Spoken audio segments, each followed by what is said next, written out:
Hey guys, Pastor David here. I wanted to share just a few minutes with you some things that I found recently, something that was shared from another pastor. And I thought it was good stuff and it was worth sharing because we're kind of, 2-3 weeks into this self quarantine, stay at home, social distancing, physical distancing kind of thing. And after a while, it can become stressful. Many of us are thinking about things like paychecks and work, and some of us are wondering how to pay our employees. Some of us are not with a job currently, and there's all kinds of stressors that go along with this current pandemic. Not to mention the fact that many of us have been cooped up inside our homes with our family members for this time. And you know what? That can be a little bit stressful at times. So I wanted to share something with you. But before I do, I want to begin with Scripture. Proverbs 12:15 says this. The way of a fool, is right in his own eyes, but a wise man is he who listens to counsel. Today I wanted to share with you some wise counsel from a psychologist. Tips, if you will, that this person gives for our mental health and wellness in the midst of this pandemic and this time of quarantine, of this time of isolation, if you would. Now, this is not original to me. As I've said, this comes from an anonymous, nameless psychologist who wanted just to share this. It was his or her way of helping people. But it is, in my opinion, wise counsel. And as the scriptures say, we ought to be listening to wise counsel. Now, the psychologist, when he wrote this article, kind of had a preface to it, and this is what his preface said. He said, after having 31 sessions this week with patients where the singular focus was COVID-19 and how to cope, I decided to consolidate my advice and make a list that I hope is helpful to all. I can't control a lot of what's going on right now, but I can certainly contribute to this. Well, I really appreciate the heart and behind what this psychologist is sharing, and I believe it's good wisdom. And so with that in mind, I wanted to share with you, not all of them, but I'm going to share with you 15 or 16 of them, so I'm going to be really quick. I'm going to go through them as quickly as I can. If you got a piece of paper, I encourage you to write it down. Maybe I can share these at a different time, maybe in an email or something like that. So anyway, let's start off with our mental health wellness tips for quarantine. Number 1, stick to a routine. Go to sleep at a good time for you. Wake up at a reasonable time for you. Write a schedule out that is varied and includes time for work as well as self-care. When we're all under the same roof, when we're working from the same place that we're sleeping and we're working from the same place that we're relaxing, it can all blend together and we can get it just messes with our minds. And so find a routine that works for you, What are you going to do first thing in the morning? Get up at a reasonable time. Get some things done before lunch and then maybe take a break in there and then get the things done you need to get done in the afternoon. But find a routine that works for you. That's number 1. Number 2, dress for the social life you want, not for the social life you have. In other words, get showered, dress in comfortable clothes, wash your face, brush your teeth, take time to have a bath, take time to put on your makeup or put on some bright clothes. Or it's amazing how the way we dress or the way we care for ourselves, whether we shave or don't shave, it's amazing how it can impact our mood. So don't just go into total slouch mode. I mean, it was fun for a little while, but maybe take care of yourself in that way. Here's number 3. Get out at least once a day for at least 30 minutes. Now, if you're concerned about contact with others, maybe try first thing in the morning when there's less people out, or later on when there's less people out. But get yourself out there as you can. Now, I know it's raining this week on and off, but like right now I'm looking out there, it's not raining. So get out there and get out on the streets. I've had some wonderful conversations with neighbors that were safely within 6 to 10 feet apart from us, so that we can not be at risk of transmitting anything to one another. But it's been a blast getting to know things. Now, if you're someone who's high risk, someone who's living with someone who is high risk contracting this, does not need to contract this any way, shape, or form, then open a window. Open a window and turn on a fan. It's amazing how much fresh air can do for your spirits. Here's number 4. Find some time to move each day for at least 30 minutes. Now, he's talking exercise here, okay? Exercise can happen inside or outside. So you can do number 3 and number 4 at the same time if the weather's permitting, Get outside, go for a walk. I've been going and walking around in the neighborhood just to kind of get some exercise each and every day. But exercise can happen inside as well. There's some videos out there. There's yoga videos out there. There's stretching videos out there. There's basic exercise videos out there. Some of y'all have home gyms or treadmills. Use those things. Get your body moving. It's good for the psychology. It's good for the heart. It's good for the soul. Okay? Here's number 5. Reach out to others. At least once daily for 30 minutes. That's what the psychologist recommends. Try doing it by FaceTime, by Skype, Google Hangouts, phone calls, connecting, or texting, Zoom is the big new thing. Connect with other people to seek and provide support for one another. Don't forget about your children as well. If you've got kids at home or grandkids that are staying with you or anything like that, they need to see their friends. They need to connect with their classmates. So set these kinds of things up for them so they can talk and whatnot. All right, here's number 6. Stay hydrated and eat well. It's easy to go for the chips. It's easy to go for the junk food. It's easy to snack when we're sitting on the couch or watching TV or binge watching a program or whatever it may be. Or even when we're working from home, we have food on our desk that we might not have on our desk when we're at work. So try to take care of yourself. Don't overindulge in your food. But also don't forget to eat. Don't avoid food as well. So balance that. Stay hydrated and eat well. Here's number 7. Give everyone the benefit of the doubt.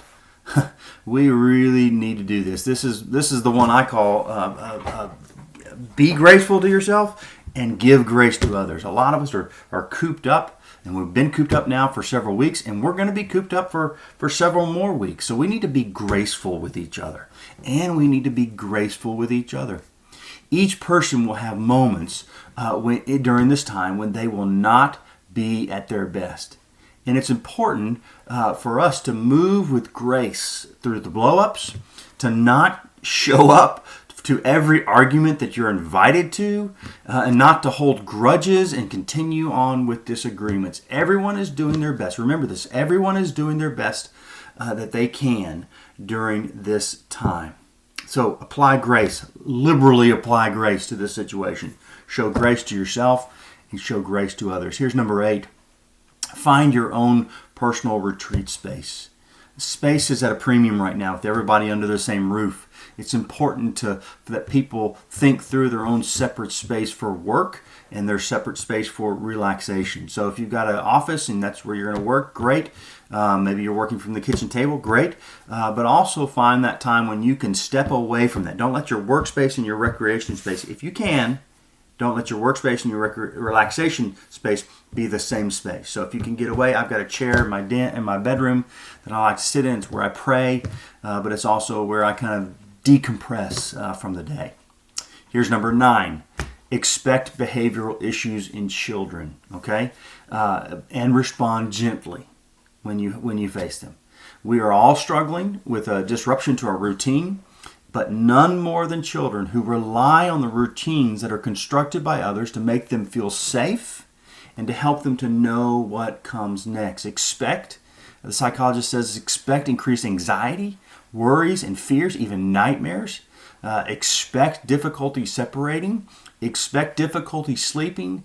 There's going to be kids that are going to be testing limits. They're going to be melting down. So don't introduce major behavioral plans or consequences at this time. It goes along with that be graceful to one another kind of thing. But hold stable and focus on emotional connection with your kids, okay? So try to provide stability. Try to provide some structure for them. I've seen several people put lists on their schedules that they have posted, and they go over those lists with the kids. Here's our schedule for today. That's great to do. Here's number 10. Limit social media and COVID conversations, especially around the kids. you can find a ton of information about the pandemic going on right now, and it can consume all of your time. I've talked about this before, but we need to remember that this information that we're getting, a lot of it is sensationalized, a lot of it is negatively skewed, some of it is alarmist. So find some trusted sources that you can check in with from time to time, but limit how much of all this you're allowing to come into you. How much you're eating on this. Don't let this be a smorgasbord for you, but rather say, you know what, I'm going to have 30 minutes here in the morning. I'm going to have 30 minutes in the evening, maybe 30 minutes during the middle of the day, but I'm not going to sit here and just dive into this stuff every single day.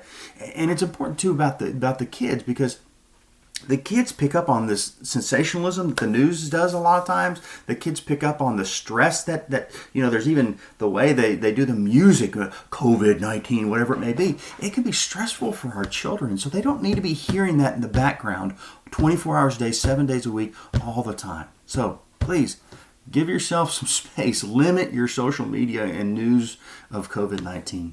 Here's number 11. Notice the good in the world. I did a whole video on this earlier, so I'm not going to spend a lot of time. Look for the helpers in a scary and negative time.